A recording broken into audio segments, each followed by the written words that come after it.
Hello and welcome back to the Goat Cave podcast. Before we jump into today's episode, just a reminder for you guys, next episode is episode 50. It has been quite a journey to get as far as we have, and I gotta say, I'm pretty proud of myself. Episode 51, we will have 3 guests back in the podcast studio. It's been quite a while since we've been able to have anybody in here, so I'm super excited to finally be able to, get people back in here, and we will be doing it Corona friendly. All right, so today's guest is one of the most creative people to ever pedal on a BMX bike. His video parts in the Ride BMX headlights and volumes, the finer things, prove that. He has racked in over 20 million views total on YouTube, with 18 million being from one video alone. He is known for the bike slide, his pylon trick shots, and of course, the clips of him riding without a front wheel. Since making the move to GT bikes, he has continued to create awesome riding content with an awesome bike company behind him every step of the way. If he hasn't blown your mind with his insanely creative riding, then he definitely did with his Quarantine Contraption. Tate Roskelley, everyone. Tate, how are you? Doing good. Thanks for having me, Cam. Hell yeah. So typically the way I like to start these out is we go as far back as we can. So when did you get into riding BMX? Cool, let's do it. Yeah, just when I was a kid, I always loved race cars, motorcycles, stuff like that. But the BMX ended up always kind of being the thing that was always around. And just the more I did it, the more I got into it. And been doing it ever since. Don't think I could ever stop either, Hell yeah, that's good to hear. Can you remember the first bike that you ever had? I do, actually. It was a Diamondback Viper that I got from like the secondhand BI store around here, and definitely remember it was shiny orange. It was pretty dang cool. Hell yeah.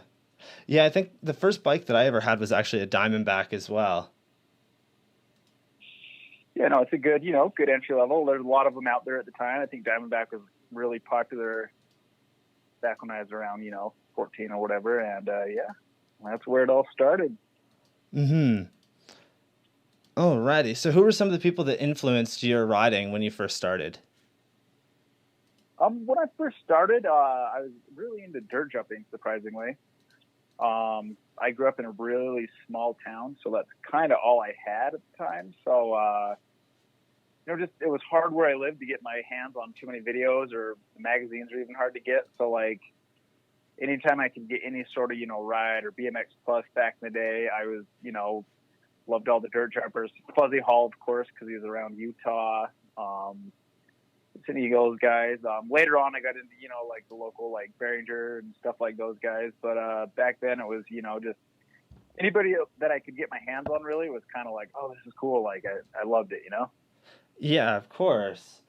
Yeah, Fuzzy Hall, definitely, a big name within BMX. So, and he's still like riding to this day, is he not? Oh yeah.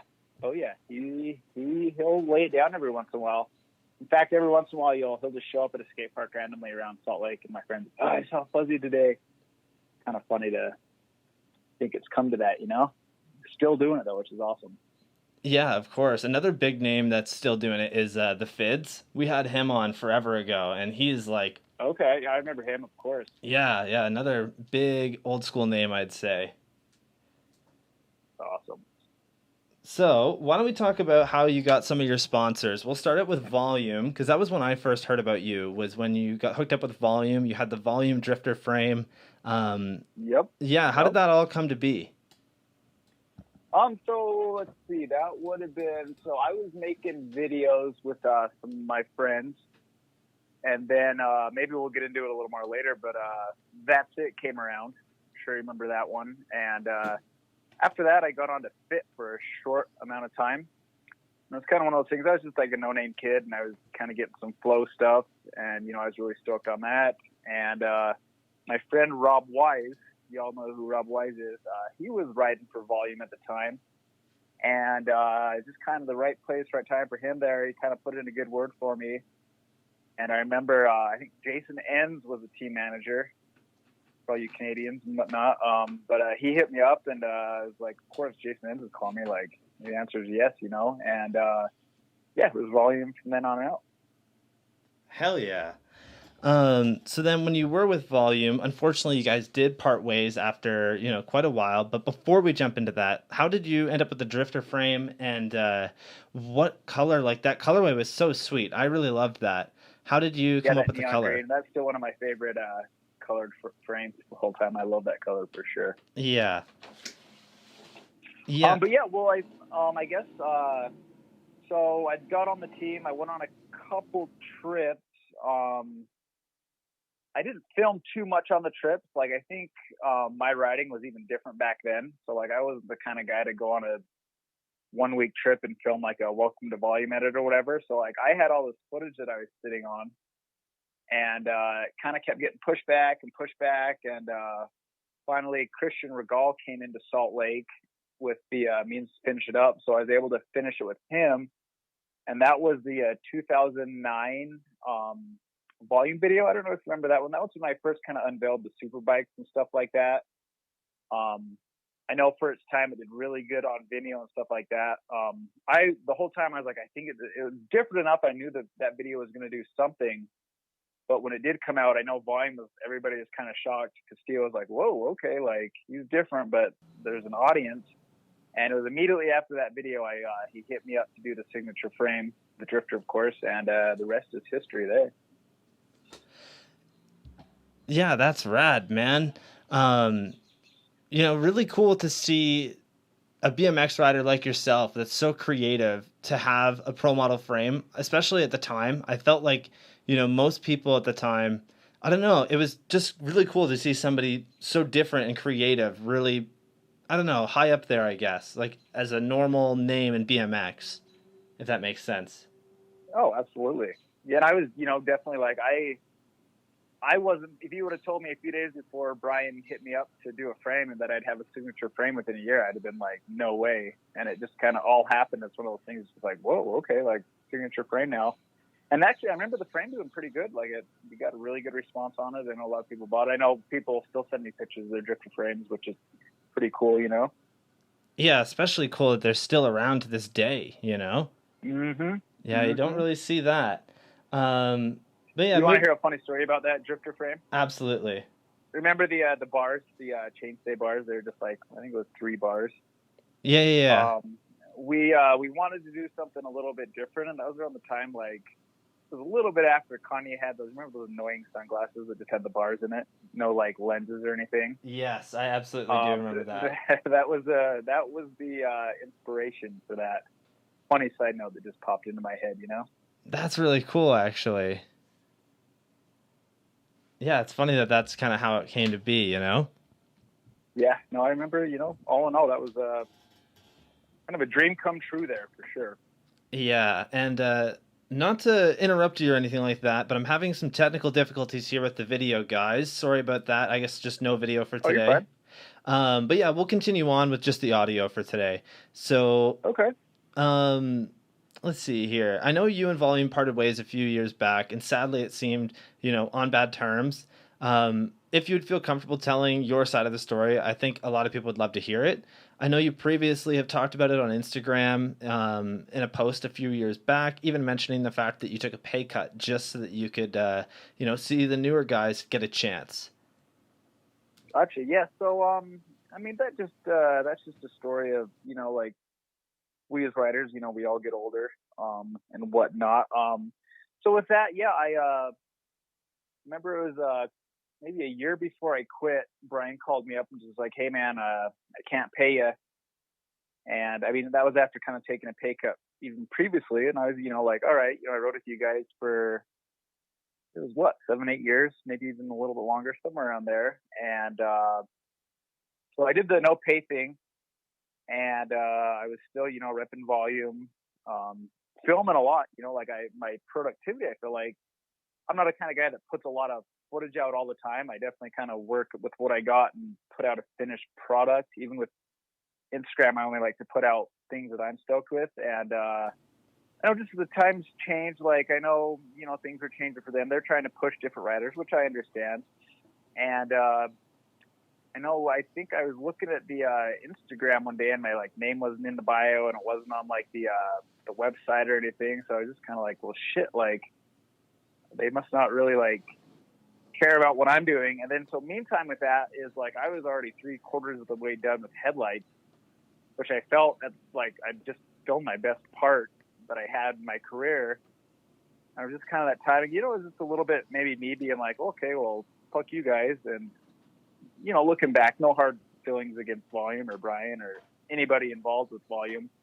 But it was just kind of a time that it was all right, I'm done. And I think it was just a mixture of working my ass off to film that part, do Instagram. I work a full-time job. I don't know if a lot of people know that. So literally just busting my ass as hard as I could. And it's all right, well, you guys are going to have my name on your website. I guess it's time to go our separate ways. So that's in a nutshell. That's that. And like I said, again, looking back, no hard feelings against anybody. It's just kind of how the business works, Yeah, unfortunately, that does seem to happen. You're definitely not the first person that has had that happen, and unfortunately, you'll probably never be the last person to have that happen. Nope. And I'm not just talking about. I'm not just talking about Volume. I'm talking about multiple different companies. I'm not going to name off anybody, but I know multiple people that have said a very similar thing to what you've said, and it just kind of sucks that it goes that way, But what do you do but move on, right? Yeah. No. Exactly. Exactly. And it's very clear that you enjoyed your time there as well. You're even. Oh yeah, no, I had some great opportunities. I feel like I was kind of with Volume and part of it, glory years. I know when Mastroni was the TM and we were filming Finer Things. Just a great crew, great people. Had so much fun. I wouldn't change a thing, really. I really wouldn't change a thing. It was a great time. Nothing but good memories there for sure. For sure. And then with your most recent move to a new company, you actually moved to the GT team. So I got a couple questions. First off, how's it been? It looks, like you're probably loving it. It's pretty hard to not enjoy it, especially riding with people like Brian Shakinski all the time. He is seriously one of the best in the world. Absolutely. Yeah, no, it's been great. When I quit Volume, I wasn't even necessarily I want to get sponsored. It was just but a few days after, a few companies hit me up, but I kind of talked to a few different people, and kind of everybody said what they could offer. GT just kind of seemed like the right move in a lot of ways, whereas they maybe have a lot of means to make things happen. And also, I was talking to Ben Ward a lot during all that. He was, one of the main designers, and at the time, I guess he was the team manager. And just maybe room for me to be me. I don't think I'm your traditional I'm a little different, I guess, So I wasn't necessarily trying to get on a team and hurry up and have to film a video section for a video part, on a bunch of trips and stuff like that. They were cool with kind of giving me space to be me, which was really important.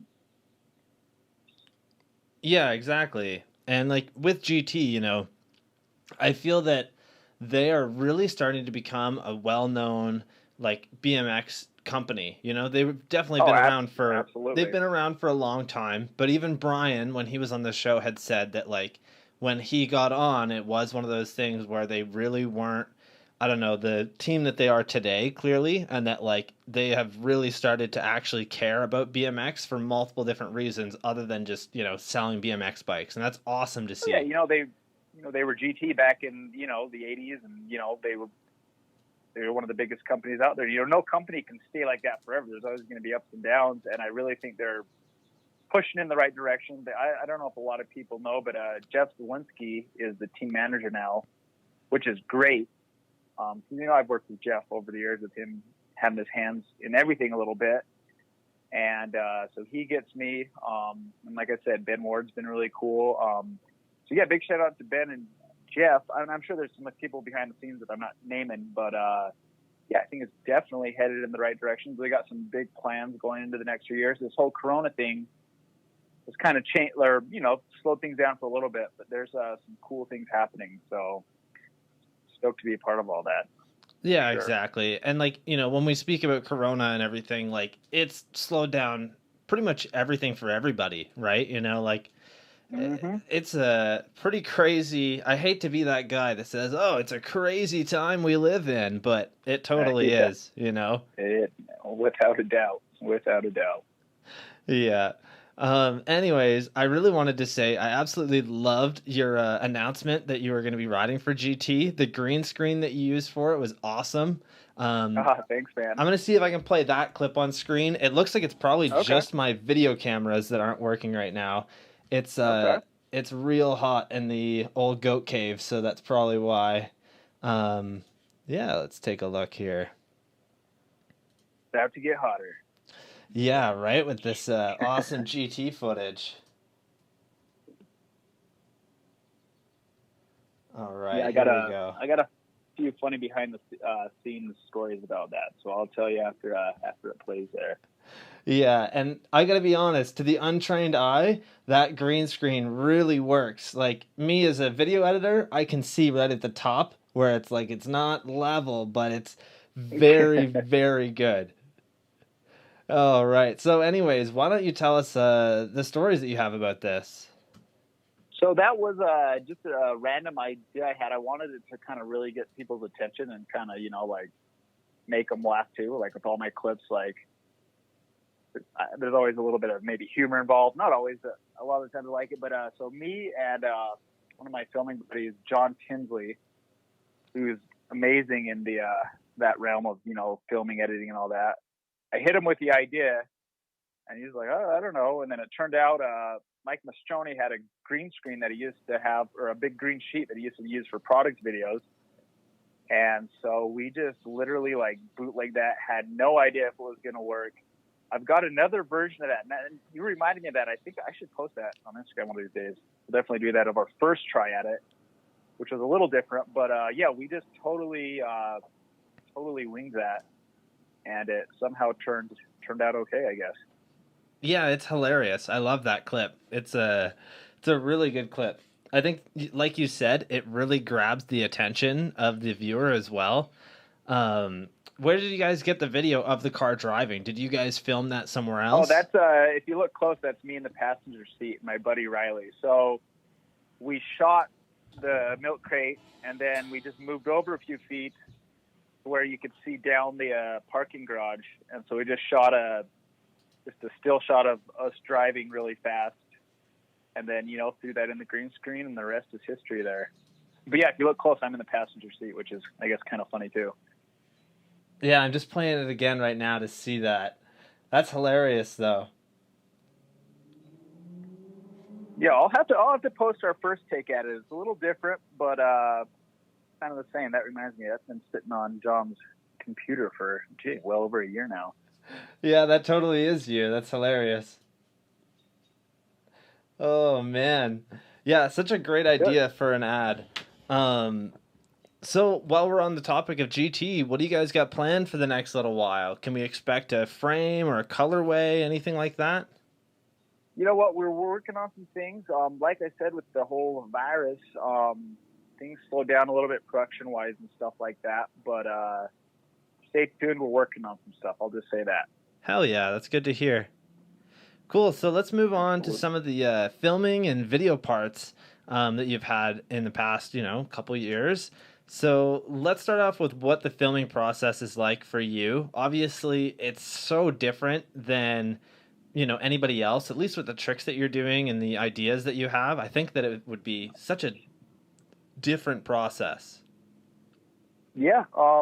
Well, I would say one of the main things is, a lot of pro writers do, but I put a lot of thought and let's say, into clips. So like, I'll get an idea and I'll be like, okay. And then like the next part of the idea is like, okay, well, how can I make that work? Where can I make that work? How can I make it work the way I want it to work? So I would say like it just starts from, I write a lot, and I write a lot alone. I feel like to really like get into my creative zone, it's when I'm out by myself, just pedaling around, getting ideas. Every once in a while I'll get an idea that kind of sticks and like won't go away. And it's like, okay, if it sticks around for a day or two, or if it hits me right off the bat, like that's a good one. I go into the next step of like, okay, well, how can we actually make it work? So it's just, like a lot of subconscious things floating around that I sometimes I see the spot and I got it. Sometimes the idea's there and I got to find the spot. But yeah, sometimes, you know, there's some tricks that I have the idea and it doesn't come into fruition for a couple of years. There's some days I get lucky and I get the idea at the right spot at the right time and we get it that day. It just, you know, really depends. But I would just say a lot of thinking, I guess you could, to put it in a nutshell. Yeah, I was gonna say, like, all the stuff that you end up doing, you know, you mentioned the milk crate and everything, like, there is so much that goes into it. And in one of our videos that we filmed, the friends section of it, there's a clip of my buddy Kyle, and he actually uses a milk crate. And that was like, we had saw a clip of you on Instagram using one. I was like, that is the coolest thing ever.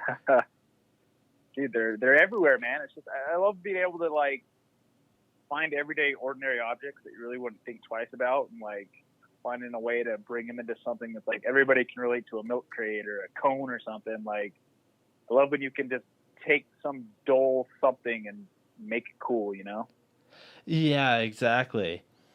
But anyways, it's no secret that you love doing tricks that involve the front wheel coming off and somehow landing with the wheel back on. What are some of the key things that are involved with making this work? One thing that I think I've noticed is that you always have the vertical dropout forks, but is there anything else that plays into that? Yeah, a patient filmer. I've said that before, and that's very true. Yeah, I can see that. I would just say, really, just like when I find a spot that I'm going to do that, like let's use the one in headlights, for example. I knew I could do it. I knew the idea that I wanted to kind of hippie hop over that chain off the cones, you know, on the wall there. And so I remember with Mike, that was the last thing we filmed for that section. He was actually in Salt Lake editing the headlights video. And I was like, dude, I know I can make this happen. Just give me a while. It's going to happen. And I just kind of got into a little groove of, I don't even think like there, you know, a few tries go by and we wouldn't even say anything to each other. I was just in the zone and I just knew exactly like, I got to catch this. And I tried not to get too mad. I just tried to kind of get in the zone to where it's like, it'll happen when it happens. And then a lot of the times on that one, I was catching it, but I couldn't make that turn fast enough because I caught it and I immediately had to turn. So I caught it probably like 5 or 6 times, but then I had to turn to avoid the wall and it would pop out. So that just took a lot of patience. Just staying calm and patient really is all I could say to that, you know? I find it so crazy that like the way that it ended up working is that the tire bounces off the bottom of your frame and back in. Yes. I feel like that is so crazy. Like there's just no way that you can make that work. You know what? I got to where I wasn't even thinking of it bouncing off the down tube or whatever. I just was like, okay, I kept snapping a little too early and I was like catching it to where it was like hit my frame and I was pushed down. So like, instead of even thinking about it bouncing off my frame, I was just like, just come down a second later and let the tire do what it's doing. So I just adjusted on snapping it down a little bit later and caught that dribble off the frame, which it does do a lot actually. If you've seen some of the other ones I do. Yeah. Patience. Is there any other like, you know, mods that you do? Do you run a 14 millimeter fork with a 10 mil axle? Like, is there anything that you do to make it work any easier? It is an old fork. It's not even necessarily a vertical one. Well, it's an older fork, so it's not all the way vertical, but it is like, I think I want to say it is a 14 millimeter dropout, and I'm using the 3/8 axle. So there is a little bit of room, but like, I mean, I've heard people like say like, oh, well, that'd be easy if you had the right dropouts. And it's like, it's not. You're still like aiming at a teeny tiny little target. Yeah. The only reason that I ask is that like, you know, doing it with a 3/8 dropout and a 3/8 axle just seems absolutely fucking impossible to me. And the fact that you're doing it with that, like, you know, the 14 millimeter with the 3/8 is still absolutely impossible to me. Like it still blows my mind. Some of those ones that I land, even if I had the 3/8 dropouts, I've kind of watched it in slow mo and like I still think it probably would have went in. It was just getting it right into that zone. So yeah, no, it's just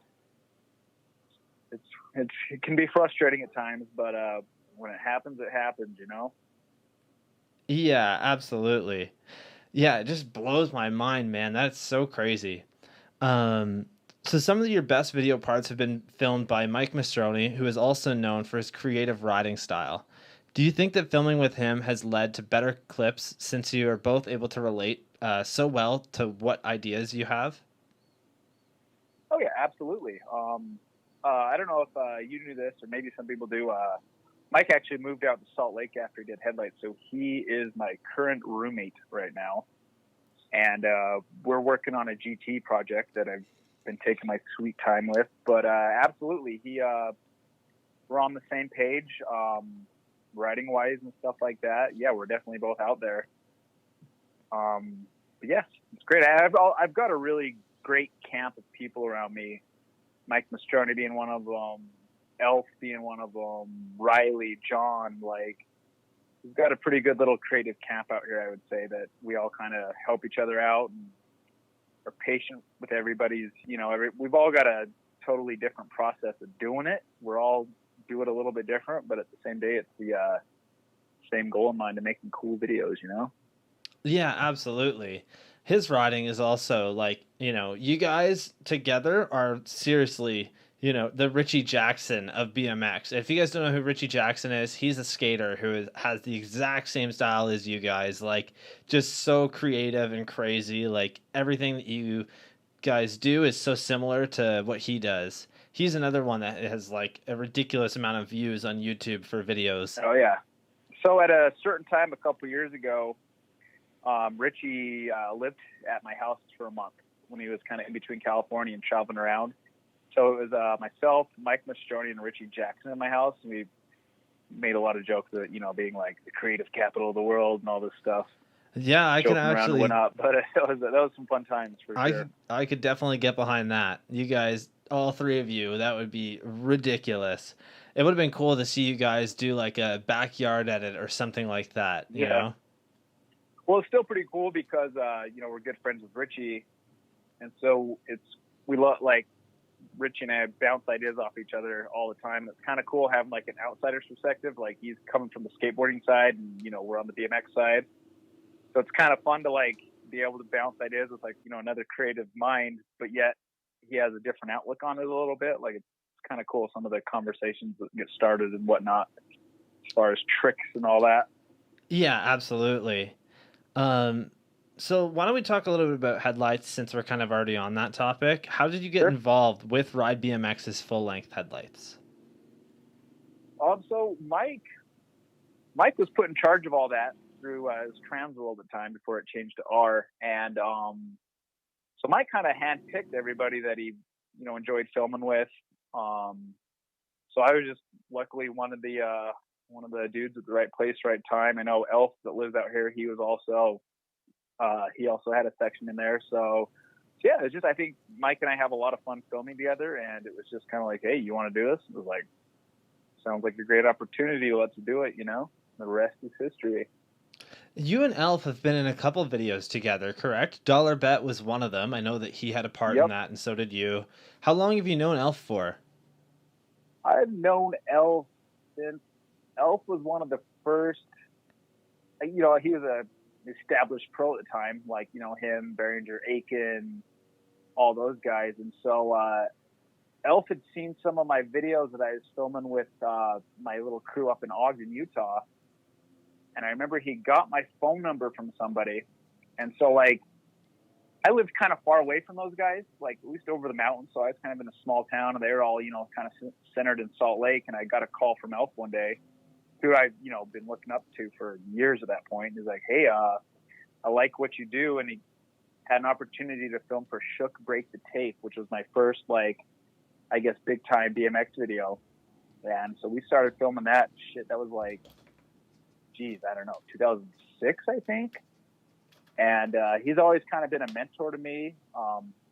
Still look up to him. He's still one of like the toughest, like, just stubborn with what he thinks, what he likes and makes him happy, he does. And like, I've always admired that about him. And he's been kind of a great mentor over the years.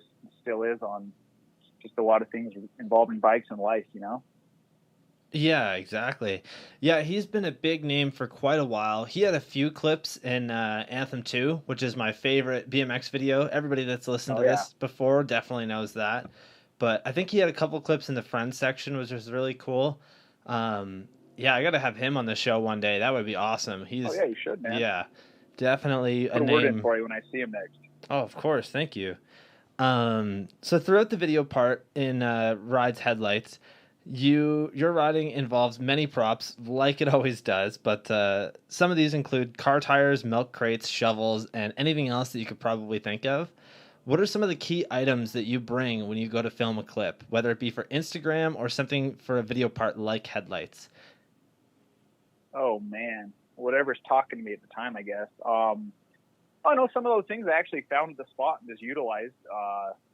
There's a lot of them like that. There was a few like that one when I feeble grind and knock up all those traffic cones. That was already there. I think the shovel was already there. But there's a lot of times like I found the spot, I just can't find the right prop, and I find a cone and borrow it, take it to the spot, and then bring it back. So just it's just kind of whatever I needed at the moment. It's trying to make stuff happen. I was gonna say, is the van just full of props? There's milk crates and tires and shovels and everything. That'd be hilarious. Dude, I look like I'm Carrot Top about to go on stage. I got all my props and shit.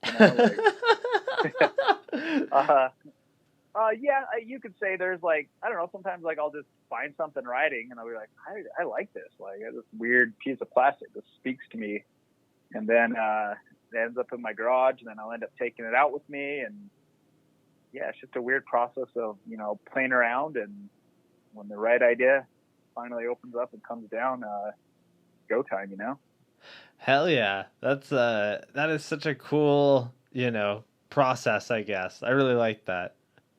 So, Thank you. One of the clips in your headlights part, it's actually at 108 in the link on YouTube, but you ride across a bunch of garbage cans. However, you also took a really hard slam trying to get a better clip of that. Would you mind giving us some backstory? Yeah. Dude, that sucked.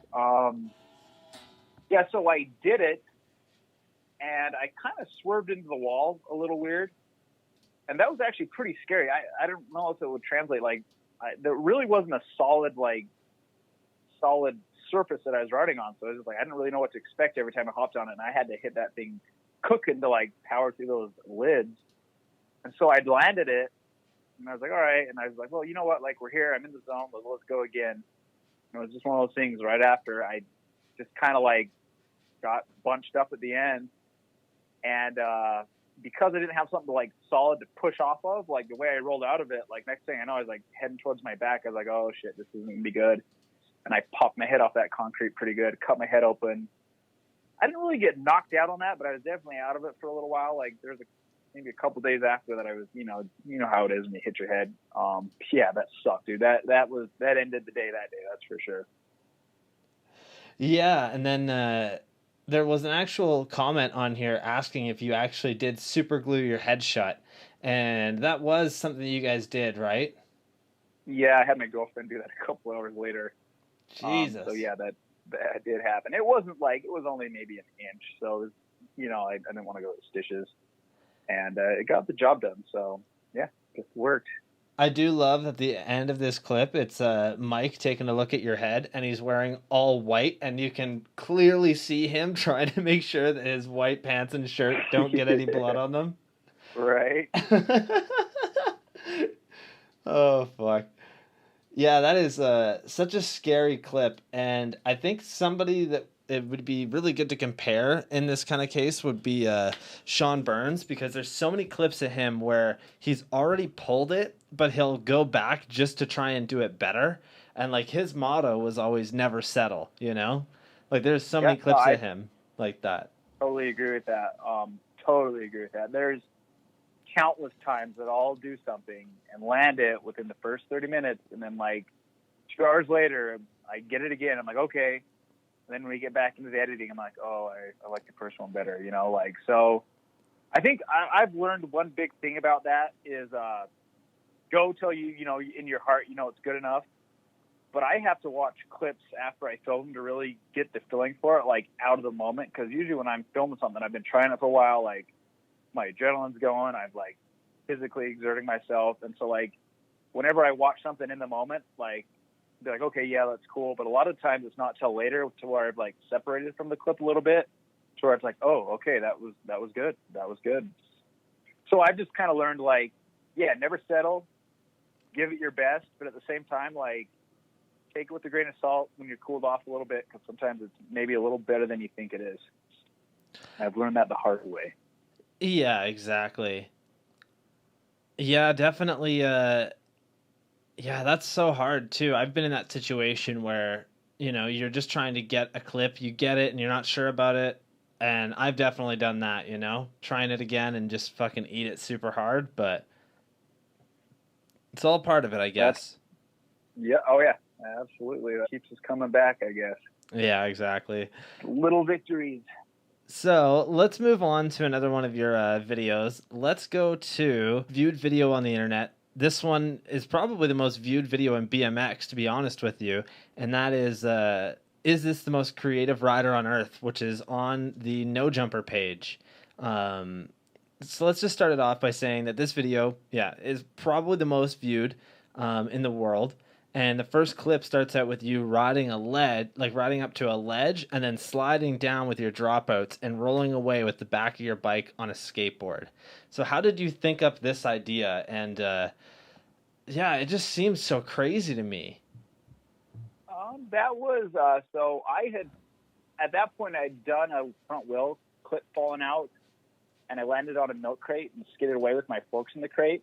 So I hadn't landed a tire back into dropout at that point, but I did know that trick got a good reaction, and that was an old frame I had, and I was kind of just joking around one day, and then the more I talked about it with Elvis, like, let's film that, because like we both knew it was like a good attention getter, and I guess it did its job. I know that pissed a lot of people off. Apparently, I remember reading some like pretty mean comments on like that idiot, like he could have given that frame to a kid or something. But I mean, I guess it did what we did as far as like, I think when you give somebody something that they haven't seen and they don't understand it, sometimes that's a really good route to take, because it's like, okay, well, I guess I'll keep watching, because what other stupid things is he going to do? Or maybe they thought it was cool and I'll keep watching because it's cool. But like, I think anytime you give somebody something that they're not expecting, that's always a good thing, Yeah, absolutely. And I really can't understand why people would get upset about that, especially when it is like,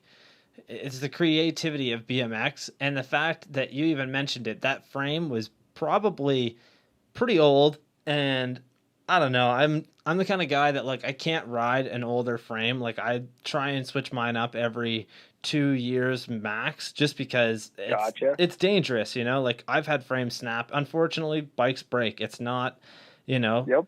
People don't, I don't know, I've heard people get really upset about that. They're like, how does that break? And I'm like, over time, anything breaks, if you put enough stress into it, it will break.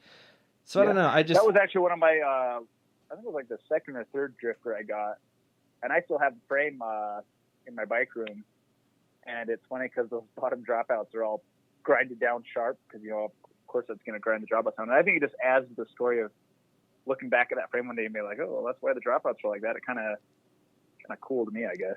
Yeah, and I mean, you probably weren't going to give that frame away anyways, considering that it was one of your frames. Absolutely, that was, yep. I really don't keep that many like old frames, but there are a few that, like the Drifter, the second version of the Drifter, I have a frame or two of that, and then like of course I'm keeping the first GTA frame I got on. But usually I'll give stuff away. But at the same time, with my riding style, I do have quite the collection of odd parts laying around, because you never know when I'm going to have to build something up to do something that shouldn't, I guess. So, Yeah, of course. Alrighty, so moving on from that. Yeah, that clip was really crazy. Let's see here. At 148, you have your second last clip here, and it actually still blows my mind to this day. It's hard to even describe. You jammed your foot in the back tire going up a bank, and then did a 360 to fakie while holding on to a pole. Like, going all the way around it, and then coming back into the bank backwards and doing like a slider out of that. Do you know what I'm talking about? Yep. That was one of those days that all the ingredients were at the spot. There was like it was like like they were remodeling that school, and so they put plexiglass all over the windows. And somebody broke a bunch of it out, so there's like big pieces of plexiglass sitting around. And so I was like, oh, I can just get on this plexiglass, and there was that pole right there. That was just one of those things, like, really didn't take too long at all. That's kind of what I think going out riding, like, oh, maybe I'm just going to get lucky today. It's usually not the case, but that was one of those clips of, like, worked out quick, and ended up being cool. And you know what? I didn't even notice until now that your back tire is on plexiglass. I just thought that it was like, a crazy slider. That is still super cool. Have you ever thought about running brakes? Is that something that's ever been in your mind? I did. I started out with brakes. I actually was like, in the grand scheme of my riding, I was kind of late to adopt brakeless. I think I filmed That's It and a lot of my other sections with brakes. And I don't know, my brakes never they were never the best setup and stuff like that, but there's something about just the simplicity of not having them that I think far outweighs having them. I mean, don't get me wrong, I know there's a lot of riders in their style that they do need them. Like, I totally get that, but I just like the simplicity of no brakes, Absolutely, I can respect that. I have a really weird setup on my bike. So I actually run front and rear brakes, but only with one lever. So it's okay. Yeah, it's real interesting. Like whenever you squeeze the lever, both brakes lock up at the same time. So I've seen Behringer cook up some weird contraptions like that. So yeah, that kind of stuff, absolutely, that shit's fun. Opens up a lot of doors. I've actually been thinking about putting front brakes on just to try it out for a little while. Maybe I'll get down that road here soon. Yeah, fronties are cool, man. I finally put them on after a little while, and I cannot say that I don't know. I just feel like I would never go back now. It's fun to have them on there. They're really cool. I'm going to have to try that. Yeah, maybe one of these new bikes I do, I'll have to throw some front brakes on and see how I like it. Yeah, exactly. But while we're on the topic of, bike mods, what's up with the mag wheel? You always run the mag wheel on the front, or not always, but sometimes. Yeah, I adopted that a couple years ago. One of my homies out here, Jackson, he ordered one, and he had it on his bike, and I always liked the way they looked. And he's like, yeah, dude, I got it for like $60. And so I bought one because I liked the way it looked, and then I started riding it, and I liked the way it looked. I still like the way it looks, and I don't think I'll ever go back. And it kind of helps, I think there's something to be said about, branding yourself a little bit, and it does kind of help you stick out a little bit, I guess. So, yeah, I like it. And then since I've gone, I have noticed, I'll break a axle or something, so I'll throw my spoke wheel back on, and the spoke wheel feels a little bit more darty to me. The mag does have a little bit of weight that you feel in the bars. You really can't notice when you throw the mag on right off the bat until you go back to the spokes. But I've gotten to the point where I like it. So, like the way it handles, and like I said, like the way it looks. So, I think it's, for the most part, mag wheels from here on out. We'll see. Hell yeah, that's awesome, man. Like you said, not very many people do it. And it's really cool to see. Unfortunately, putting it on the rear would probably be a little different considering that you run a free coaster, so probably can't run those. The back wheels just take a lot more, beating side to side and stuff.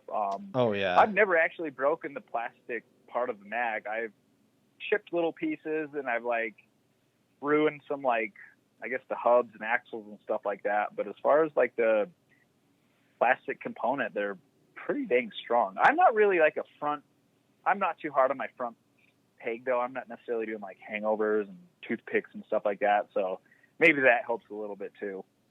Yeah, most likely. I feel like if you gave one to Mr. Denham Cox, he would probably snap that shit in a day. But I'm sure there's a lot of dudes out there. It's I don't know, man. I probably wouldn't recommend it.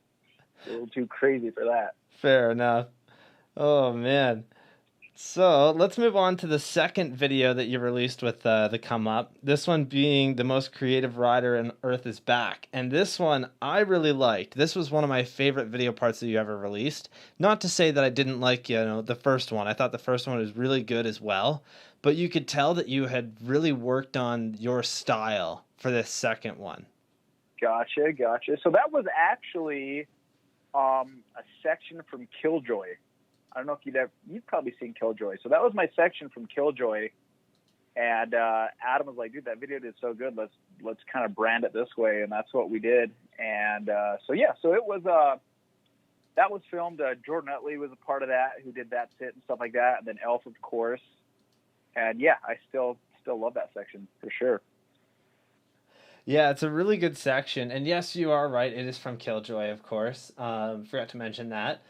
But there's a specific clip that I really want to talk about. And this clip has always kind of stayed in the back of my mind. And it was something that I kind of forgot happened until I watched this today. And then just instantly remembered the first time watching it. And that clip is at 158 of that video on YouTube, and it's you on top of a merry-go-round trying to do like a caveman drop-in with like a, trying to do a quick manual on the coin slot machine. So that clip, I don't know why, and don't take this the wrong way, but it is seriously one of my favorite bail clips ever because it's just so fucking funny with like you landing and then all of a sudden it's just dead silent, but you can still hear the merry-go-round music in the back. Yeah, it's I will agree with you. There's like a certain eeriness to that circus music or whatever it is. But yeah, that one hurt, dude. That put me out for a minute. Yeah, that one looked like it fucking sucked, like it looked real hard. And of course, too, it looks like it's probably midnight, just a random weekday, most likely, just landed right on your face outside some fucking closed store. Yep. However, you actually did get back up and land it. Now, I think that this was at a different day. Would I be correct to say that? It was a different day. Yeah, I was done that day for sure. Yeah, it definitely looked like you were done. And on this second one, it's a little interesting. I don't know if anybody else notices it, but I noticed it right away. There's actually a different coin slot thing there. And I don't know if you guys had built that to put on top of it or if it was actually changed out the next time you went back. But there's like I don't know, the box looks different than the first clip. So we had all agreed, Jordan, Elf, and I, that the idea was like solid. We really liked the idea. We knew we had the good crash. But with that, like, because I landed on a flat surface, like, I just totally, like, usually when you're manualing, you're moving forward, right? Yeah, not landing straight so down. I found out the hard way that going straight down manuals don't work. I should have maybe thought about that before. But so I did build a little piece out of wood that fit over the coin slot that had a little bit of a bank to it. And there was really just like, there was no other way to make it happen unless we modified the spot a little bit. I know some people have different opinions about that, but like, I'll fully admit, like, yeah, I wanted to make that happen. And so I made that with just a little bit of an incline so I wouldn't land straight on it, and worked perfect. And I gotta say, I can't understand why anybody would be so against that, especially because you still got the clip, you made it work, and to the untrained eye, they're not going to notice that, Like, yeah, yep. Yeah, I don't know how often people have come up to you asking you about that, but yeah, I don't know. I think it definitely, I think there was like a rodeo peanut got me, and, people have said stuff, but it was kind of funny because we were wrapping up the video section for that, so we only had a couple weeks left. And so I was still sore from that. It was like about a week after. My face was still busted up. My hands were still busted up. And so I remember we went back, and I had Elf show me the footage again right before I went, because I was like, I need to see exactly what I'm doing again. And I remember we would stop it before I face plant, because you don't want to wash yourself face plant before you go try the trick again. Yeah, definitely. I remember looking back, being like, dude, that took some balls to try that again, because oh man, that was scary. Oh, absolutely. It was scary watching a trick, kind of like getting some last minute notes of what I got to do and being like, okay, you know what you got to do? Don't do that again. And that felt good to ride away from, without a doubt. Yeah, that clip is insane. And like the bail just, I think, you know, hearing the story behind it really makes it such a better, I don't know, like story behind it, I guess. Like it's just, it's so cool to be able to know exactly what went into doing that clip. Yeah, no, that's, like I said, that's one that I'm glad I never have to do again. That was a scary one. That was probably one of the scariest things I've ever done. Somebody might not, I mean, to your average viewer, I hope they think it's cool, but I don't know if that many people will know how scary that was. Because I had to aim for that little platform while I was spinning, and just to like hear, I think it was Jordan that was putting the coins in. So every time I was ready to go, I just heard I think it was 75 cents. I hear the first clink, second clink, then that third clink, then that music would start. And I was just like, especially the second time, it's like, oh my God, here we go again. Yeah, exactly. I could definitely see how nerve-wracking that would be, especially since, you know, even just putting that money in there, like everybody's already got to be silent because you're filming a video, you know? So like you can really only hear that, and focusing on that, that would suck. Yeah, I remember. I just can vividly remember just a clink, clink, and then like you'd hear the music and it'd start moving around. It's just like, oh, here we go. Here we go. Good times, though. Good times. So how many quarters do you think you guys burned through trying to get that clip? The first day I bitched out maybe 3 times. And then I think I went the 4th time. And then the second time when we went back, I was mentally in the zone. And I think I want to say, I can't remember exactly. It was within two goes. So probably less than $10. Decent. Yeah. Not bad. Any other attempts that we didn't see? Any foot slips or anything, or just those 2 attempts? I jumped off like a couple times and didn't touch that, kind of with my foot down. And even that kind of hurt. It was kind of like a weird, abrupt, straight down landing, which was weird. But yeah, that was, I mean, you really saw the worst and the best of that.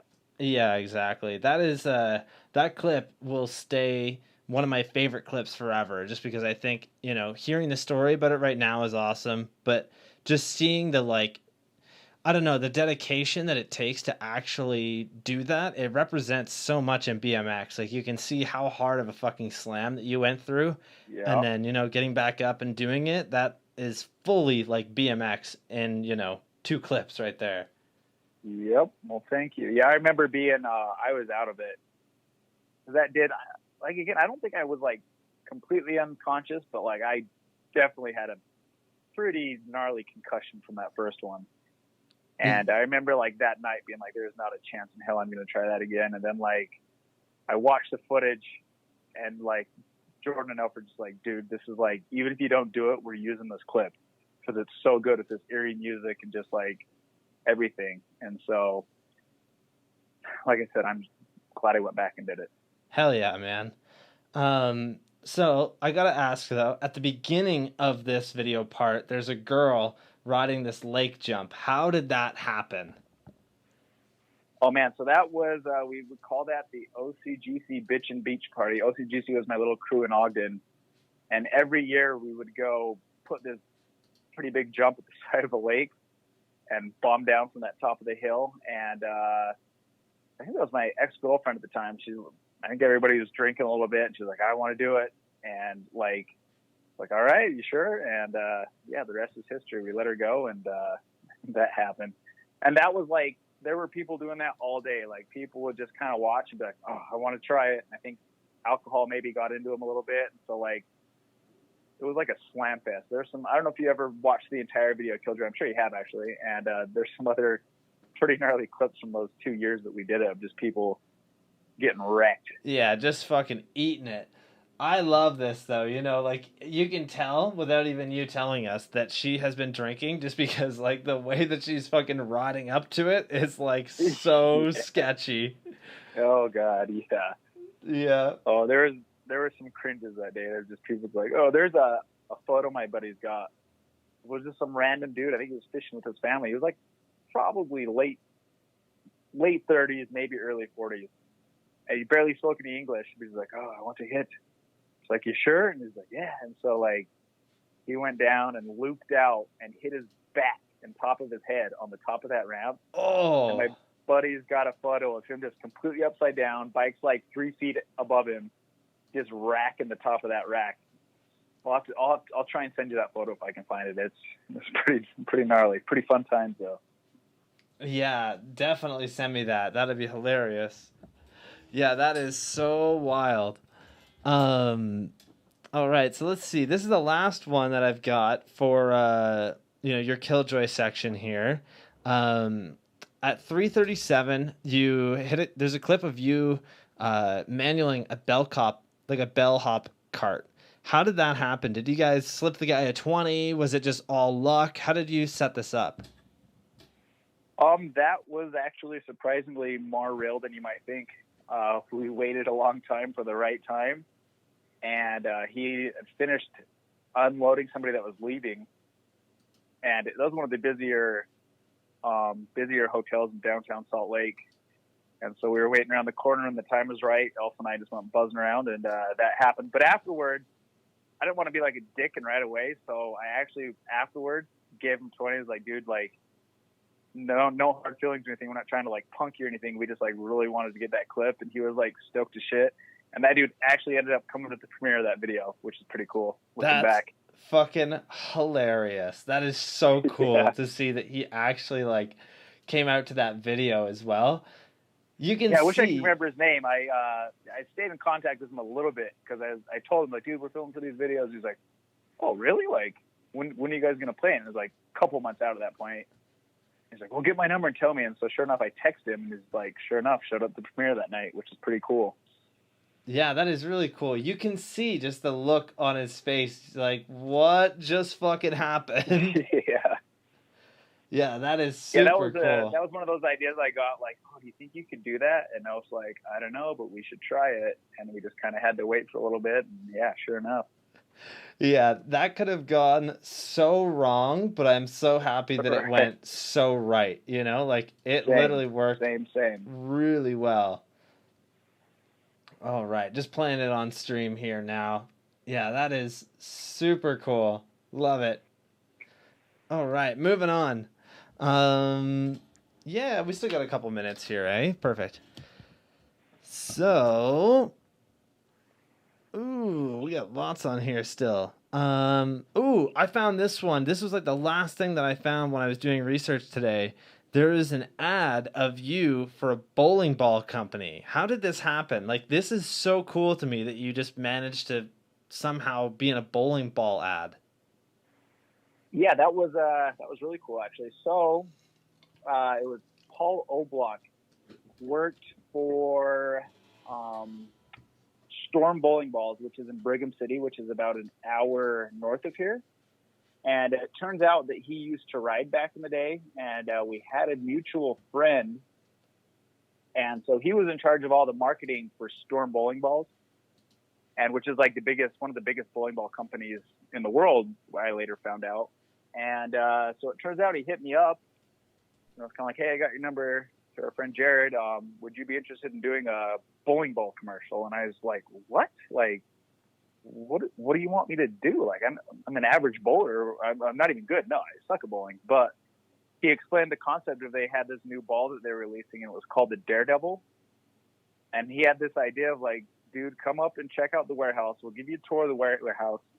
And if you think you can film a video in here, we want to just have you ride around this bowling ball factory and do whatever you want. And so I was like, all right, I got to go check this out. So I went up there, checked it out, and he was kind of like, dude, anything in this building, like, you can do whatever you want. We can move things. We can build things for you.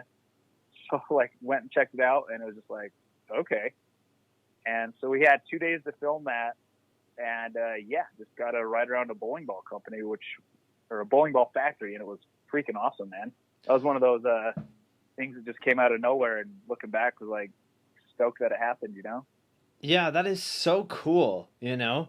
Like, honestly, I can't think of anybody else that has done a really cool ad like that, especially for a bowling ball company, you know? Yeah, believe me, I thought it was, dude, I learned so much about bowling balls. Like, you would have no idea, like, what goes into bowling balls. I mean, unless you're maybe an avid bowler, but, like, so I got to know, like, the ins and the outs. I got to meet their, like, head designer, like, the dude that puts all these counterweights in them.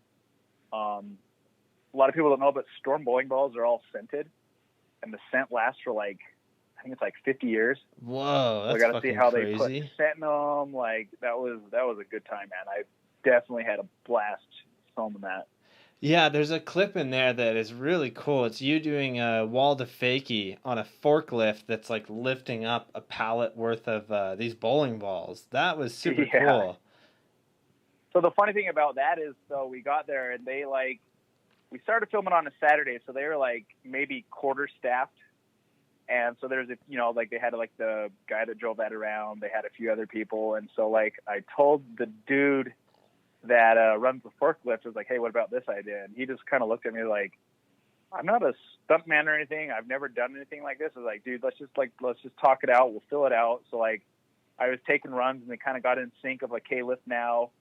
And then as I was going a little faster, all right, lift now. And we were able to make it work. But it was just fun working with people that have like probably never really been around BMX, but just stoked to help. Like I met some cool people, like, and I think they had just as much fun as I did. Like, okay, I'll lift this pallet, you can ride on it or whatever, or slide under a pallet of bowling balls. There was a point where I did a super bike under a pallet of bowling balls. Yeah. I remember looking over to my friend, like, dude, like, think if this thing fell, like the irony of like getting crushed by a pallet full of bowling balls, you know? Oh my God. Yeah. Yeah. That clip actually just played as you were talking about that. That's perfect. Nice. Yeah. So what was the filming process for that like? Was it a lot like a normal BMX video? Did you guys, who was like, came in and did the editing and the filming, sorry? So Paul did the filming and editing. And he had a buddy there helping him. And that was one thing. We shot that in 2 days. And I typically don't necessarily shoot things in 2 days like that. But it worked out. And we just kind of banged it out. I really wish I could have had like a week in there. But, I mean, 2 days in a bowling ball factory with free reign. I guess I can't complain, you know? Yeah, exactly. Did you get to keep any of those bowling balls at all? Yeah, they drilled it out for me, sized my fingers. My girlfriend got one, so yeah, we've been bowling a little more since then too. My game's gotten a little better. That's awesome. That's really cool to see that they gave you a bowling ball and everything. Oh, absolutely, right? Yeah, super cool. So we, while we're on that subject, so he does like, although I think he still works with Storm, but he just does filmmaking stuff. So I work at a grocery store, and we've had this idea we're trying to make of somehow getting either a set or an actual grocery store, but we want to film like a BMX video in a grocery store. So hopefully, maybe I'll start a GoFundMe. Hopefully we're going to make that happen one of these days. That's kind of a project we've maybe put out to like when the time's right, we're going to try and make this happen. That would be really cool. I've always thought about like, trying to film stuff like that. I thought that that's like a really cool idea though. I wonder what you could do within a grocery store and make that work. I got ideas, man. I got ideas. Yeah, it's just getting the set to film it. So yeah, exactly. Yeah, hopefully we can see something like that in the future. I would love to see what you could pull off. To make it happen somehow, some way. Hell yeah. So let's talk about your most recent video, which is the Quarantine Contraption. So this was super cool. It's basically a big Rube Goldberg machine that you guys created. And it's just so crazy to me. Like the amount of time and effort that you guys probably put into this blows my mind. Yep, you can say that. Let's leave it at that. There's a lot of time and effort. All right. Yeah, so, well, I guess I'll kind of explain how it happened. Do you remember seeing that video when I launched the ping pong ball? When I put the bikes back to back and it shot the ping pong ball out? So yeah. I had done that a little bit prior, and that took me maybe 4 hours to do. And I was like, okay, that was cool. And then I remember, GT, like I think every company was being careful with the Corona thing. So no company wanted their riders out doing crazy stuff with these times going on. And so they kind of challenged us all to do some sort of like something we could do at home. And I remember talking to Z about it. He was like, just think of something. Like, Z was really cool. It's like giving me my space. He's like, just something. You're too creative for me to tell you what to do. Just give us something. And so I had 2 days off in a row, and I looked at the weather, and it was supposed to rain. And so I hit up John Tinsley again. I was like, dude, I got this idea of like this Rube Goldberg machine. Like, what do you think about trying to film it? He was just right off the bat like, yeah, let's do it. And so I was like, all right, we're going to make it happen tomorrow. I think we started at about 9 a.m. and we got the finished shot at a little after 9 p.m. So it was a 12-hour process, and we just kind of did that all on the fly. Just kind of created as we went. And I was thinking that was going to go into 2 days of shooting. Like about 8 o'clock, I was like, I don't know, like I'm mentally kind of done here, but it worked out, and we've got a really good feedback on that. Actually, I've heard some really cool things from like friends that I haven't talked to. Like, my kids love this. Like, thanks for inspiring them to like work with their hands and use their mind. Like, so it kind of opened up a new realm of like, I guess, viewer in a weird way that I wasn't even necessarily intending to do. I was just trying to make something funny and entertaining, and yeah, it worked. Yeah, it's a super cool video, you know, and you guys actually released a really good behind the scenes video with it as well. So if you guys listening right now haven't actually watched this yet, please go and check this out because it is very cool. I think the link's in my bio on the Instagram page now. If anybody's having a hard time finding it, the behind the scenes is. Yeah, it's super cool. So I got a couple of questions about it. We talked a little bit about, you know, where you got the idea. What were some of the things that went wrong within the 236 tries that it took to make it work? Oh, anything and everything. Let's just say that.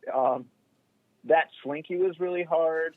One of the hardest, well, obviously the hardest part was catching that tire. Like, even though I was standing there, like, it's still hard to catch a tire rolling at you in dropouts, like, no matter what. And so that took a long time. And then, of course, like, every time it went through, we had to go back and set everything up. But everything failed multiple times. Actually, once the slinky went and the ball knocked the controller off, it pretty much ran every time after that. But still, like, there was times that it didn't. And like I said, that was just mentally. Thanks again for John for like sticking it out with me. And I remember it was pretty funny. Like, Mastroni came home, he got off work, and he had no idea what we were doing. And he saw it run once, and just seeing the reaction in his face was just like priceless. He's just like, "Oh my God, what are you guys doing?" He like loved it, which kind of gave us some motivation to keep going. But yeah, fun times. Yeah, that's like, it's so crazy just to get it to work once, you know? I see a lot of them on online, like of, you know, people doing the domino ones and everything, and those always blow my mind too because it takes like days to set those up. Oh, absolutely, yeah. And ours, really, on the grand scheme of things, like, I was watching the night before, I was researching like Rube Goldberg machines, and there's this dude named Joseph's machines, and he has like these crazy elaborate ones that he runs live, actually, like live shows. Wow. And he was talking about how each step of his machines, he tests 50 times. And if it works 50 times in a row, he goes on to the next. And so I'm just barely scratching the tip of the iceberg. There's dudes out there that are like doing some crazy shit with that, you know? And then there was like some dudes, where were they from? I wish I knew their names to give them credit right off the top. But did you see the other one when he ends up 360 and the guy in the computer and the thing loops? Yes, I think I've seen that. That one was really good. I'll have to find a way to get those guys credit because I highly suggest watching that one too for the people listening. But yeah, it was a lot of fun. Yeah, those are super cool. So another question I got for you: has anybody sent you a quarantine contraption yet? Besides those guys, I actually got tagged in one today. And it was a little bit more elaborate, but it used some of the things, like it used some cones in the tire rolling. So yeah, I have seen a few other ones. Only 2, but it really does take some dedication. I'm sure there's some people like, oh, I'm going to try it, and they realize like, oh, this isn't easy. Maybe didn't follow through. Yeah, you can tell that like you guys had to set everything up perfectly, including the DVDs and the CDs. Like, just the way that they're set up, they're even taped to the ground just so that they're in the proper spot the next try. Yep. I did that on accident. I taped them down because I wanted to like kind of like know where they were going to be. Yeah. And we realized like, oh, let's just leave the tape on them. It's like a little bit easier to set up because like we had to set like, you know, there's like what 20, 30 different things in there that we had to go back and set up. So that ended up being a happy accident that I had no idea would come back to benefit us. But I guess there's a lot of things like that you don't realize until you're in it, you know? Yeah, and like, you know, in the 236 tries that you guys had, you can only imagine that that's 235 times of setting up a bunch of stuff each time, you know?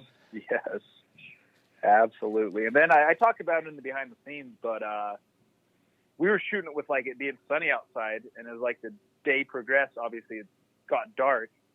And so we had to like move a bunch of lights around to like make it look proper for his camera. Like there was just so many little things, like having to take breaks to go eat, just like you name it, we dealt with it.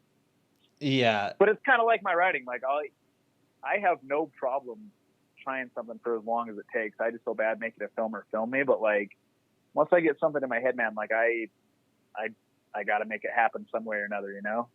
Absolutely. And that was like, you know, just watching this is such a Tate Roskelley like video, you know? Well, thank you. Yeah, no, that means a lot, man. Yeah, it's so you. But you know, are you planning on maybe making another one at some point, or is this as far as you're gonna go? You know, I wouldn't say no. I wouldn't say no. It'll probably be after I'm done with this GT project that I'm working on because that's taken a lot of my time. But yeah, I would actually like to. I have like as much as we were struggling, like we had a blast doing it. So who knows? Maybe I'll make a more elaborate one. I'll keep you posted on that one too. How about that? Hell yeah, I would love to see one. Alrighty, so a couple more questions here for you. Let's take a look. So, how much did that swing set suck? There's an Instagram post of you just like, you know, battling trying to get this swing set clip where you're manualing through them. Yeah, I know exactly what it sucked in a fun way. I think I went on a vacation with my girlfriend and I was filming for the GT project even then. So it was kind of one of those things like, man, I haven't like put anything on Instagram for like a couple of weeks. I need to get something out there so people know I'm still doing stuff. And I'd had that idea for a while. I was like, Mike, let's just go try it after work one day. And man, yeah, that was rough. My hands were feeling it. One of those you can't really tell, but my feet kind of slide out, and I like jarred my head a little bit, which pulled weird neck muscle that ended up hurting for a few days. I mean, we all do that with BMXers, but like, yeah, that hurt. But everybody got a good laugh out of it, so I'll take that. And I've actually got a trick. I don't want to give away too much because I don't know what's going to happen, but maybe an upgraded version that has something to do with the weird times now. I'll have to wait for the GG thing if it works out. I got another swing for that day, so we'll see if I can go back and actually make it happen. Yeah, it's so crazy to see you even try it because like just the dedication to have to like swing those back and forth and then get up and run all the way around. And it looks like Yeah. you have to hop over a ledge, land in the gravel in a manual, and try and go through.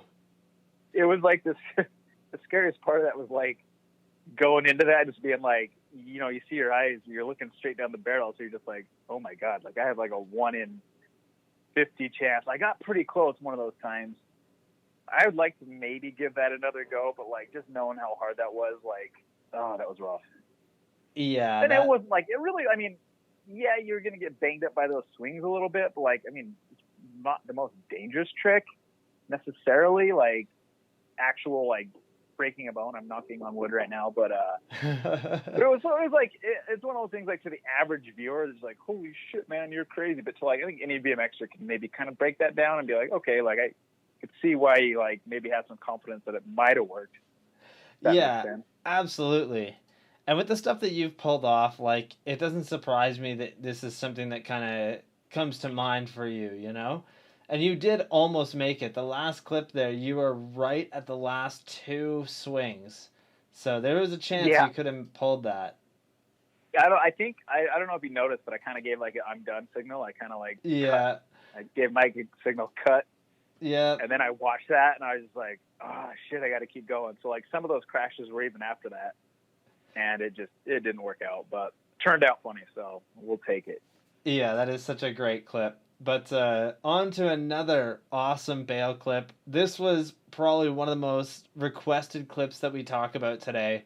And that is, of course, the clip of you trying to ride over this like half-drained pool with the green murky water. So yeah, this is a clip, that's for sure. You want me to tell you the my side of the story, or like Elf and everybody else's side of the story? I would honestly, I would love to hear both, but let's start with you. Okay. So I know, like, I think it was like Cam Wood found that, and I met up with Elf, and I think we were finishing up Dollar Bet, and it was one of those things like I hadn't got a clip for like this was like a week or two, and I was kind of like I gotta get something today. And I remember I had brand new shoes on. First day I laced them up. And so we saw that pool and we were just like, okay, like, yeah, we should come back and clean it. And there was that metal piece that somebody like put it there. I don't know how it exactly got there, but I walked across that, like kind of as a dare. It started, I was like, you think that would hold you? And so I walked across it all slow, and it was like scary as shit. But I was like, oh, okay, like I walked across it. Why can't I ride across it? And I forgot to, like, it was really dumb of me. I usually am pretty good at like thinking of all the angles of something that could go wrong or go right. And so I went into that like pretty confident that I was going to get across. And so I remember like that was really, really freaking scary too. So like once I got my bike to the top of that hill and I was looking at it, I was like, oh shit, like this is scary. And I was also thinking, like, I don't want to fall in here and swallow some water or get cut and fall in that water. And I didn't necessarily swallow water, but I don't know if you can tell when I grabbed that slide, it cut my hand super bad because I slid down that, like, sharp metal. But thank God it didn't get in the water. Yeah, but so really that was bad. just one of those things. Like, they were all like, you seriously think you can get across? And I was like, yeah, pretty sure. And so they all kind of gave me that, like, you really think you can get across? And like they didn't hesitate on filming it or being like, okay, do it. But at the same time, they kind of gave me my out of being like, are you sure? And so yeah, that happened and shook me a little bit. Like I didn't really get hurt too bad besides cutting my hand, and it sucked with my bike falling in there. My pants and shoes got all soaked. I was able to keep my upper body dry for the most part, but one thing you can't tell in that video, but maybe you'd know from experience, is how bad that water smelled.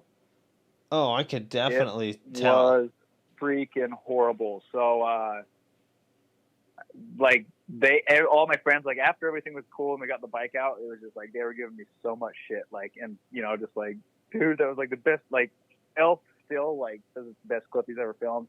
And he made stickers of me, like, hanging out of the water. So there's like, maybe I'll have to send you some of those stickers. So it's just like a joke, like, and he puts them everywhere. So I'll go places and there's a sticker of me in that water.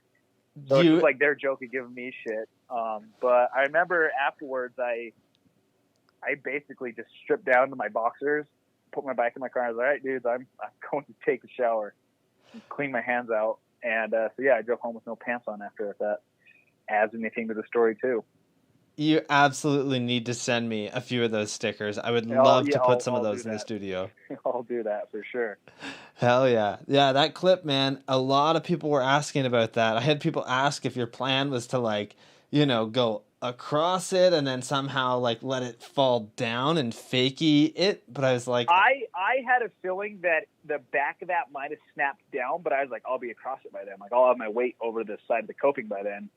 And I just think, like, the weight of me hitting it fast just made that whole thing buckle. You know, obviously G-force is going to pull the whole thing down. And, yeah, that's just one bad calculation on my part. But at the end of the day, like, I guess maybe it was just as good as landing it. I guess if I landed it and it fell in and I rode away somehow, that'd be cool. But no regrets doing it.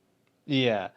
I think, you know, I don't know if this is kind of what your thought was, but I think if you could have gone like twice that speed, you would have 100% made it with no issue whatsoever. I if I could have got like further across before the G's started pulling, Maybe, yes. But that roll-in I thought was like, okay, this is a bit of a hill. It's like super, super shitty running, but I was like, there should be enough, and the rest is history there.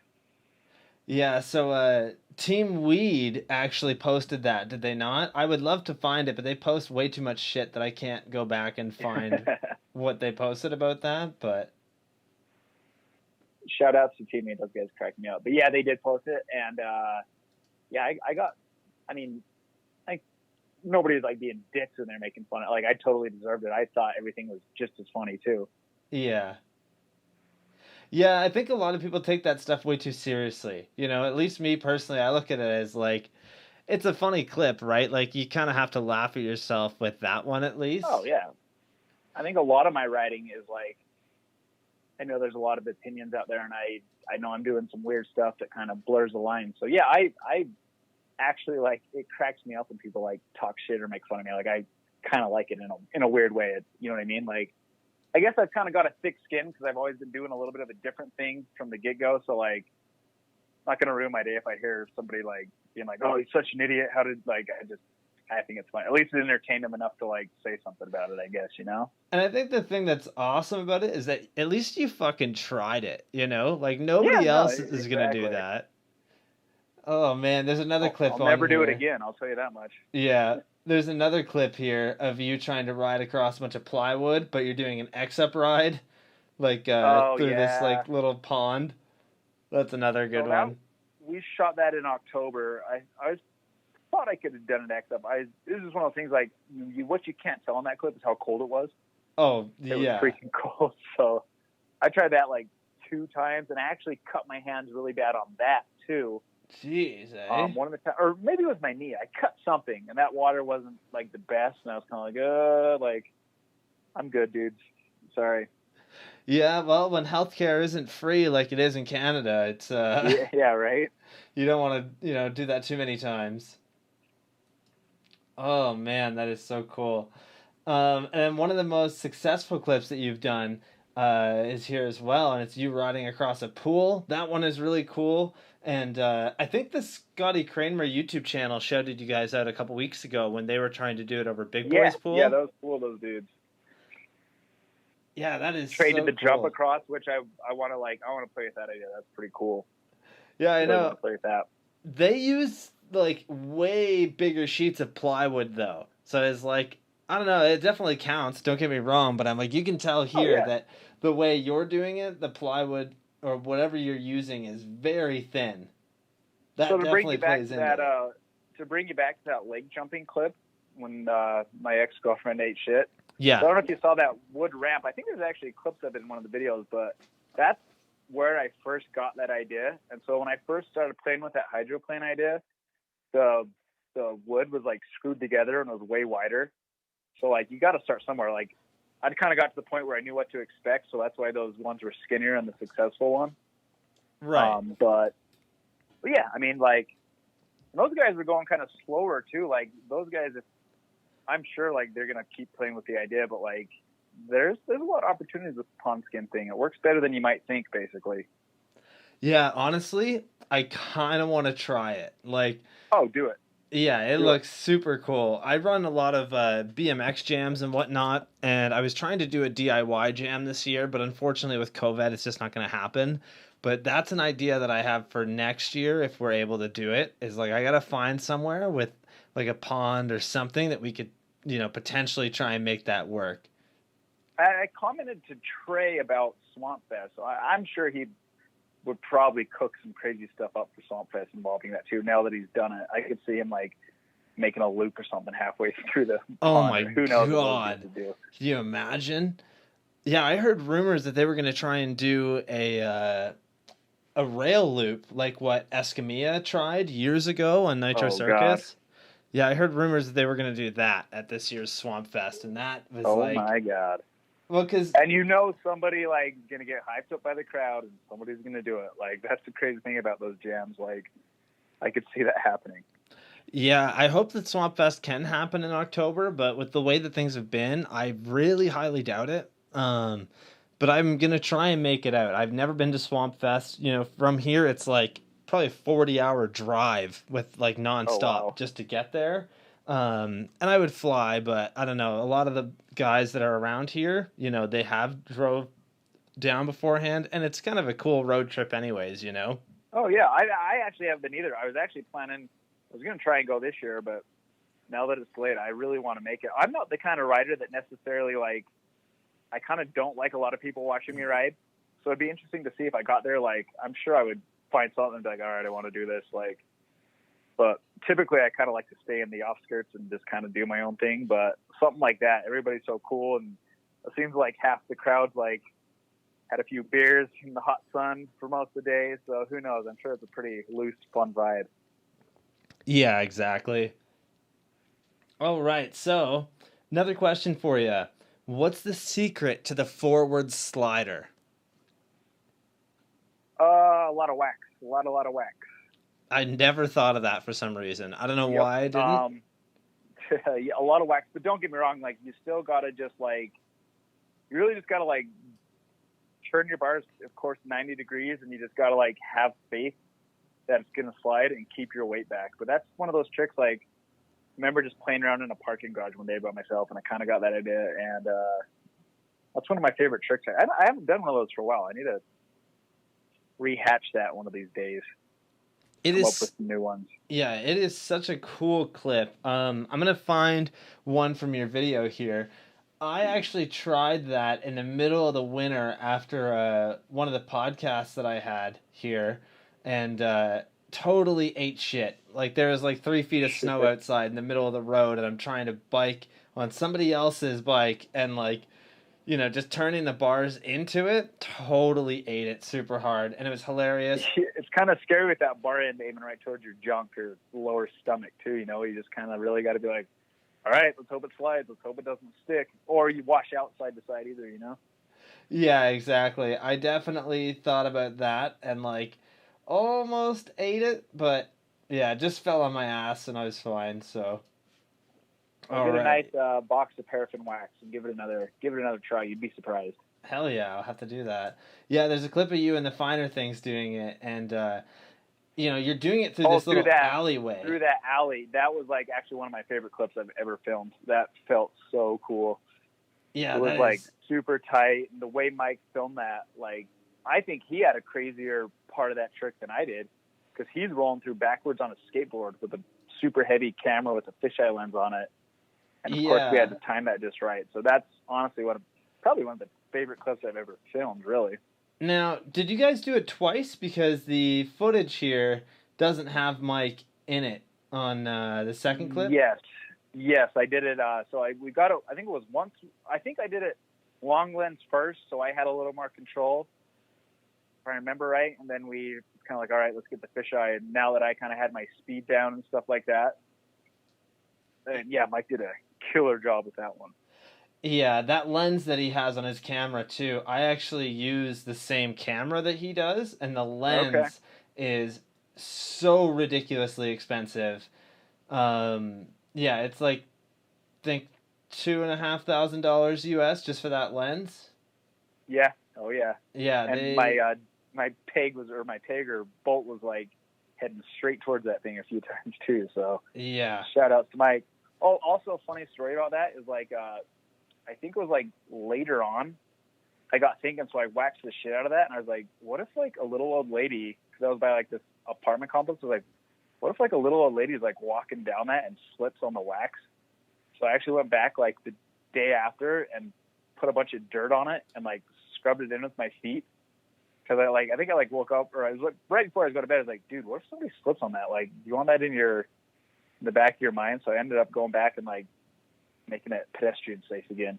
Funny side note, I don't know why that popped into my head. That is so fucking cool of you to do that. You know, I feel like most people would just forget that. Like, I get it all the time where like I'll sell somebody some merch or like, you know, give somebody some stuff and they'll just throw the garbage right on the ground, like right then and there. And I don't know, it's not the same as what you're describing, but it's one of those things where I'm like, I end up always picking it up because like I just don't want that on my conscience. And I could see that too, you know, especially when it comes to filming a clip. Like, you know, a lot of the times if we are at a spot where we have to move something, we end up moving it back just because like... I'm also big on that. Like, I think there is a street etiquette. Like, as much as it looks like I'm just damaging crazy property, I do try to do it as respectful as I can, if that makes sense. Oh, absolutely. But I guess it is BMX, so you're going to grind a few ledges and scratch a few handrails, but I guess the nicer you try to be about it, the better, right? Yeah, of course. That is something that like really goes into it too, right? You know, I feel like most times... Okay, so while we're on that subject, remember that the OSS video we were talking about is this most creative rider? Yep. So that, you know how that went viral, it made the news here in Salt Lake. And it wasn't on, like, on TV, but like they did like a big blurb on it on like the one of the KSL like websites. And so it had like hundreds of comments like, I can't believe this guy. He's just out ruining everything. Like, remember that clip when I grind the tree? Yeah. I remember reading there was like a whole thread of comments being like, I can't believe he would kill an innocent tree like that. And it was kind of like, well, that tree was obviously hit by like a driver. It was taken out by a car, so that's why he was leaning over. And there was a couple other clips that like looked like it was way worse than it was, but it was just like all your average Joes just like aspiring against me that I was just like some hoodlum out there like ruining the city. Me and my friends got a pretty good laugh out of that because it was like, actually, it wasn't too bad, we promise. And there was a lot of good feedback too, but it was like there's definitely a few Karens in there. Yeah, exactly. That's kind of the way to look at it too, is, you know, bunch of Karens just being Karens. But yeah, and I think it is crazy to me that a lot of people get so offended about that kind of stuff, especially when it is like, you know, there is a lot of kids that, you know, never got into BMX, that got into doing drugs and stuff like that. Like, I've spoken to people on this podcast that BMX has helped save them from a life of drugs and shit, you know, like they were literally down that road. I think people don't look at it that way. And like, if they did, they would see that like, it's just a better creative outlet than, you know, being some hoodlum on the streets. Oh yeah. I've gone through periods when I was younger where I partied a lot more than I ever do now. But at the end of the day, it was always like biking comes first, you know what I mean? So it always gave me a good grounds of like, I couldn't get too far over there because like I wanted to ride the next day. And working a full-time job too, it's like I have 2 days off. So it's like if I go do party all night or whatever, it's like that kind of takes a day away from me. So like, yeah, it's helped me immensely, as it has with probably thousands and thousands, whether it be skateboarding or whatever you're into. Like, definitely behind that thought there too. Yeah, exactly. Yeah, it's a real hard thing to battle for a lot of people, you know? Like, it's really sad to see that like people do go down that route. And like, you know, I've known plenty of people that like once they turned 19, which is the legal drinking age in Canada, it was all about going to bars and never riding anymore, you know? And like a lot of those people still to this day don't ride. And like seeing them now is really awkward because like, I don't know, I've just always stuck with that. Like, I've always stuck with riding and doing something within the community. Like, I'm not going to lie to you, I'm on my second beer in this podcast, but I don't really go out to bars. I don't do anything like that. And I think it's a little different, you know? Like, seeing those people now, a lot of them are really blown away that, like, I'm still doing this kind of stuff, which I think really just kind of says, like, what's important to me versus what's important to them. Yep. And, you know, it's a good source of exercise too. Like, I don't know if I ever would have got into like trying to be fit overall, but like the older I've gotten too, like I've realized like, oh, I've got to like take care of myself if I want to keep doing this and like make it look as good as I possibly can. So yeah, it's immensely helped me in more ways than one all the way around, you know? Absolutely.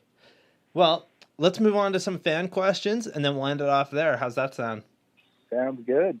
Alrighty, so first up, we got Jesse Dzikowicz, who's a good friend of mine. He's been in a couple of my videos, actually. So he wants to know what inspired your riding style. First of all, thanks for the question. I would say it was a mixture. I grew up in a really, really small town, and there's one of my friends that rode, but he wasn't into it like I was. And so, like, I grew up in, like, a really small mountain town, and there was, like, literally nothing. So that's why I dirt jumped at first. But I think just, like, having to use, like, the bare minimum, like, I'm talking, like, there was barely even, like, curbs where I lived. Like, it was, like, mountains and, like, farmland pretty much. And so I think a mixture of that, and then also not being the most naturally gifted rider, I had to use my head a little bit more. And then, of course, like seeing dudes doing their own thing. Like I remember Behringer was always one of the ones. It was just funny that he happened to live in the same state because like I was his biggest fanboy. But like just seeing dudes like him doing their own thing and being like, oh, well, like why do I want to do what everybody else is doing if I can do what I want to do? And I mean, it just kind of slowly progressed into like, okay, I'm doing my own thing. Okay, like people are recognizing me. Now I want everybody to like kind of see something different. I just need the natural progression, I guess, if that makes sense. Yeah, of course. Yeah, Behringer is a perfect example of like somebody that's always had that unique style, and you can really tell even when you look at like photos of his backyard or clips of his backyard. Yep. Yeah, that guy has the craziest fucking house. Yeah, he's love riding with Matt. He's still he's the only dude that can give me a run for my money on my reverts around here. He's got some variations that he pulls out just for me. It always cracks me up. Hell yeah. So funny thing about Jesse, actually, you and him have spoke a couple times on Instagram. He and quite a few of the members from our crew released like an Instagram thing that we do every year called Cinco de Drinko, and we do it on Cinco de Mayo. Oh, okay, yeah, okay. I'm connecting the dots now. Yeah, that's us. I don't know. He said that you guys were chatting about that because you guys had released a video like that a few years ago as well. Yes. Yeah, actually, I just talked to him on Cinco de Mayo, actually, because he had reposted that, and I saw that, and I was like, oh, that's a good idea, Cinco de Mayo. Like, so I remember posting mine, too. So, yeah, thanks, guys. That's good. Yeah, I was hoping to have him here tonight to chat with us, but he actually works a job in the morning, and I am still unessential, apparently, so I'm off getting paid by the government. Well, tell him I said what's up. Hell yeah. And thanks for the support. Will do. And you guys need to make another Cinco de Drinko. We absolutely will. We are 100% planning on it. Once everything ends, we're going to do one as well, so... Awesome. I'm looking forward to that. So, You're Welcome asks, how do you stay so creative? That kind of fits into the last question, but if you have anything you want to add on that. Let's see. I mean, being creative, like, I think there's like a process that I follow. Like, even working a full-time job, I write a lot. And if I'm not filming with the homies, like, I'll go out purposely, like, kind of have my own little routine that I do every day before I ride. And I think just going out and being in the place where you can get an idea, maybe going somewhere that you're like, well, I haven't really been around this area, or like I feel a little uncomfortable, or even to where I don't really feel like riding today, but I'm still going to go do it. Just being in that right place with the right mindset of like, you really can't control creativity, but sometimes it just opens up and comes to you. And just being willing to put in the work for like those opportunities to speak to you is really all I could say about that. Hell yeah. Yeah, I think, perfect examples of you being creative and like other riders. People already know them, if you want to shout out a couple people that you know, obviously you, Mastroni, Richie Jackson, like everybody like that, Who else? Yeah, there's like, and even like, you don't even have to be like creative in the way like I'm creative. Like maybe you're a rail dude, but you're creative with rails. Like still it's the same process, like tons of respect for that. You know what I mean? Like it's just kind of whatever you want to do. It's just putting in the work. Yeah, of course. I think that like the way that you guys ride especially really shows how cool BMX is, Another big name that is super creative, different with the way they ride is Montana Ricky, and he was on the show forever ago. Absolutely. Ricky is the perfect example of that as well. A lot of his riding I talked to Ricky a good bit. Yep. Yeah, a lot of his riding is full cabs, that kind of stuff, underhanded. There's a photo of him doing a kinked rail underhanded. I'm like, that is fucking mind-blowing. Yep. Yeah, he's absolutely another awesome creative name out there, guys. Harvester Bikes, bike shop around here, local. He's one of my favorite bike shops. Go check him out. He wants to know who some of the biggest influences are in the Utah scene. I think we've kind of touched. Thanks for the question, but we've touched a little bit. I think it just started with like Fuzzy, Behringer, Aiken, Elf, just like all the homies. Tim Thompson back in the day, Panny Boy. Like all those dudes. I still remember the first time so Mike Aiken was Mike Aiken by the time I came into the scene, right? And so I'd started filming with Elf, and I remember like Elf showed him a couple clips, and he's like, okay, I want to meet this dude. And so I remember the first day, like we went out filming with Aiken and Elf, and Elf had to run into a store or something, and I like waited in the truck with Mike, and I remembered like just not saying anything, just like in the back seat. And of course he was cool and like started talking to me, but I just remember being like, I'm in the truck with Mike Aiken. Like, what the hell do I even say? What do I do? Like, I'll never forget that moment. Like, kind of funny. Yeah, I can actually really relate to that. You know, in the last 49 episodes of doing this show, I've talked to some of the biggest names in BMX, including Ryan Nyquist and, Mike Escamilla and quite a few other people. And like, I have had that happen to me where like all week I've been, like coming up with these awesome questions, really dedicating all my time to it. And then 5 minutes before I call them, I just get this nervous fucking butterfly feeling in my stomach where I'm like, oh my God, like, I don't know what to do. I'm going to fuck this up. And It's just one of those things where like, all these people are just human. They're all like normal, everyday people just like us. They're just really good at riding BMX. They're definitely I don't know. And I think it's kind of nice to think that like outside of BMX, they're probably a nobody, just like the rest of us, Like I know it sounds weird, but like riding kids' bikes. Yeah, exactly.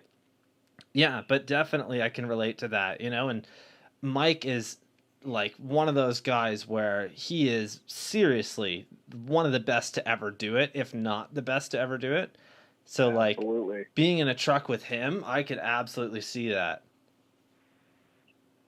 Yeah, I'll never forget that. But it's kind of funny now we're great friends and stuff. So it's just do what you want, and like by doing fun, positive things, you'll attract some pretty cool shit in your life. Whether you mean to or not.